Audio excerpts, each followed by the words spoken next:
नमस्कार दोस्तों। तो स्वागत है आपका एक बार फिर से हमारे YouTube channel divine vision Hindi पर। आज हम उत्तराखंड के 4 धामों के बारे में बात करेंगे। अगर आप उत्तराखंड के 4 धाम गंगोत्री, यमुनोत्री, केदारनाथ और बद्रीनाथ जाने का योजना बना रहे हैं तो ये वीडियो आपके लिए बहुत यूज़फुल होगा। चलिए दोस्तों, सबसे पहले बात करते हैं ये 4 धाम की यात्रा कितने दिनों के लिए होती है। दोस्तों, आपको बताना चाहूँगा कि ये जो 4 धाम की यात्रा होती है वो शुरू होती है हरिद्वार से। और जैसा आपको पता होगा कि हरिद्वार हमारे देश की प्रमुख ट्रेनें जाती हैं, तो हमारी यात्रा हरिद्वार से शुरू होकर हरिद्वार पे ही ख़त्म होगी। दोस्तों, 4 धाम यात्रा की जो योजना बनती है ये बेसिकली 9 रात और 10 दिन की होती है। अगर आप गौमुख नहीं जाते हैं तो अगर दोस्तों आप गौमुख जाना चाहते हैं तो एक दिन और यात्रा में ऐड करना पड़ेगा।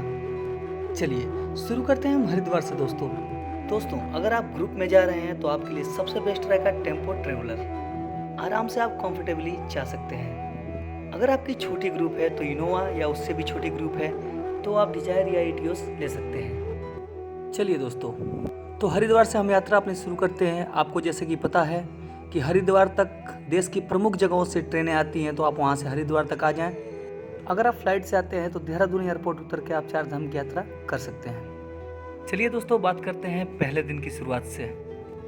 दोस्तों, हरिद्वार से जाना है आपको बरकोट की ओर। बरकोट की दूरी लगभग वहाँ से 180 किलोमीटर पड़ती है और ये यात्रा करने के लिए दोस्तों आपको लगभग मान के चलिए कि 6 से 7 घंटे लग जाते हैं। तो एक दिन तो केवल आपको बरकोट पहुँचने में ही लग जाएगा और उस रात आप बरकोट में स्टे लेंगे। दोस्तों, आप बरकोट में रुक सकते हैं या प्राइवेट होटल में स्टे ले सकते हैं, जिसका चार्ज लगभग 1500 से 2000 मान के चलिए। रात को वहाँ पे आप खा पी के विश्राम कीजिए और अगली सुबह उठिए और बरकोट से आपको जाना है जानकी चट्टी। दोस्तों, जानकी चट्टी वो स्थान है जहाँ से हमको पैदल यात्रा करना है हमारी यमुना माता यानी यमुनोत्री के लिए। दोस्तों, जानकी चट्टी से यमुनोत्री की दूरी लगभग 5 किलोमीटर होती है और ये 5 किलोमीटर का सफ़र आप लगभग 1.5 से 2 घंटे में तय कर लेंगे। वहाँ पे पहुँच के दोस्तों आप यमुना माता का दर्शन कीजिए। यमुना नदी का उद्गम स्थल इसी स्थान से होता है। यहाँ पे कुछ समय दीजिए और अच्छी तरह से यमुनोत्री को एक्सप्लोर कीजिए। मत्थे टेकिए और वापस आप आ जाइए जानकी चट्टी। दोस्तों, एक बात बता देना चाहता हूँ कि आपको सारी यात्राएं वही गाड़ी कराएगी जो आपने हरिद्वार में बुक किया था। चलिए दोस्तों, जानकी चट्टी से आप आ जाइए वापस बरकोट। अगली सुबह दोस्तों यानी तीसरे दिन बरकोट से जाना है आपको उत्तरकाशी। बरकोट से जो उत्तरकाशी की दूरी है वो लगभग 80 किलोमीटर है।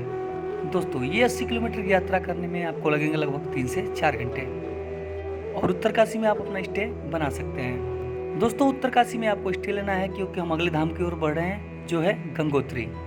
तो दोस्तों, आप उत्तरकाशी में स्टे लीजिए, रात को विश्राम कीजिए और अगले दिन यानी चौथे दिन आपको जाना है गंगोत्री के लिए। और ये गंगोत्री जाने के लिए आपको किसी भी प्रकार की ट्रैकिंग नहीं करनी पड़ती है। हालांकि दोस्तों, मैं ये बताना चाहूँगा आपको कि 4 धाम यात्रा में सिर्फ 2 ही धाम में ट्रैकिंग करनी पड़ती है, बाकी 2 धाम आपको गाड़ी वहाँ पर डायरेक्ट लेके जाती है। दोस्तों, जो 2 धाम ट्रैकिंग करने वाले हैं वो एक है यमुनोत्री और दूसरा है केदारनाथ। तो दोस्तों, चौथे दिन आप पहुँचिए गंगोत्री और यहाँ पे आप गंगा माता का दर्शन कीजिए, मत्थे टेकिए और दर्शन करने के बाद आप उत्तरकाशी वापस आ जाइए और चौथे दिन आप उत्तरकाशी के होटल में बिताइए। अगली सुबह प्रातःकाल 5वें दिन उठना है और आपको उत्तरकाशी से जाना है सोनप्रयाग या फिर सीतापुर या फिर गुप्तकाशी।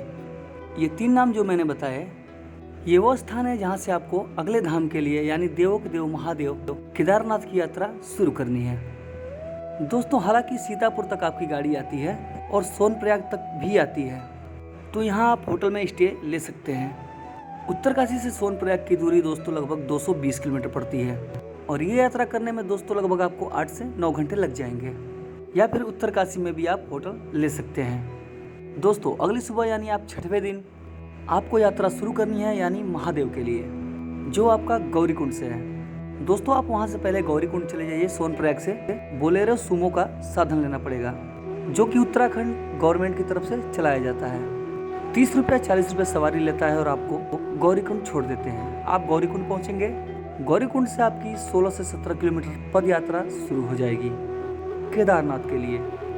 तो दोस्तों, 6वें दिन आप ट्रैकिंग करते हुए आराम से महादेव का नाम लेते हुए ओम नमः शिवाय का जाप करते हुए केदारनाथ मंदिर प्रांगण में दोस्तों केदारधाम पहुंचते पहुंचते आपको शाम हो जाएगी और उस दिन आप केदारनाथ में ही अपना स्टे बना सकते हैं। दोस्तों केदारनाथ में स्टे लेने पे सबसे ज़्यादा मन में लोगों की संशय होती है कि वहाँ हमको होटल कैसे मिलेगा, हमको क्या टेंट मिलेगा, हमको क्या हाउस रेट मिलेगा, जो कि GMVN द्वारा चलाया जाता है। GMVN दोस्तों उत्तराखंड टूरिस्ट का एक गवर्नमेंट पोर्टल है, उनके द्वारा ये सारी चीज़ें व्यवस्था की जाती हैं। तो आप चाहें तो इसके तरफ से भी आप अपना वहाँ पे स्टे बना सकते हैं।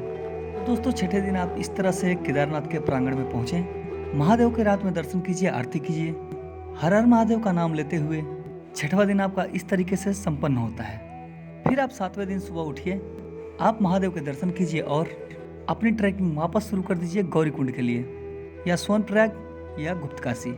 तो दोस्तों 7वें दिन आप केदारनाथ मंदिर से नीचे उतरेंगे 16-17 किलोमीटर, और उस दिन आप पुनः स्टे बनाइए गुप्तकाशी में या सोनप्रयाग में, जहाँ भी आपके होटल हों।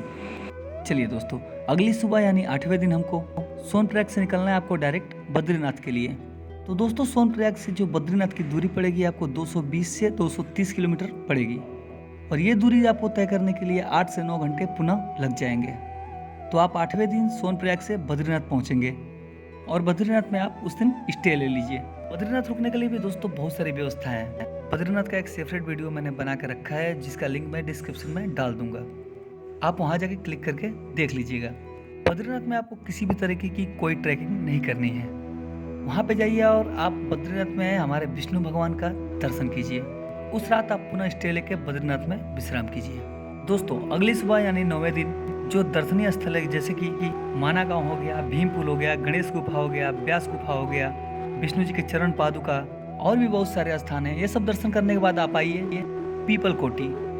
दोस्तों बद्रीनाथ से पीपल कोटी का जो दूरी है वो लगभग 75 किलोमीटर की है, और ये 75 किलोमीटर में आपको मान के चलिए कि 2 घंटे में हार्डली तय हो जाएगा। तो दोस्तों पीपल कोटी में उस दिन आप स्टे लीजिए।